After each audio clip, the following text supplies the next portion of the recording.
Mbi 4.4 milionë shtetas të Kosovës kanë hyrë në territorin e Republikës së Shqipërisë gjatë vitit 2025, duke shënuar një rritje të ndjeshme krahasuar me vitin 2024. Këto të dhëna janë bërë të ditur nga Drejtoria e Përgjithshme e Policisë së Shtetit.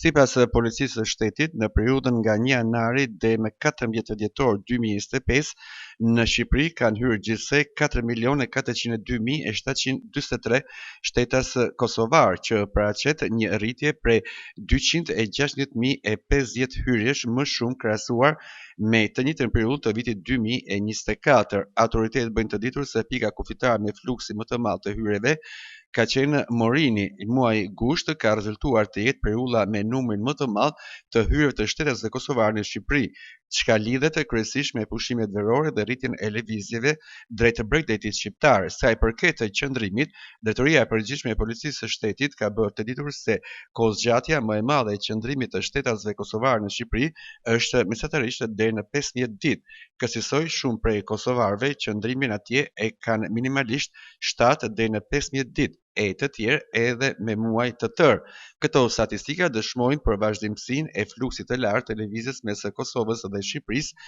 si dhe rëndësinë e Shqipërisë si destinacioni i preferuar për pushime dhe vizita nga qytetarët e Kosovës.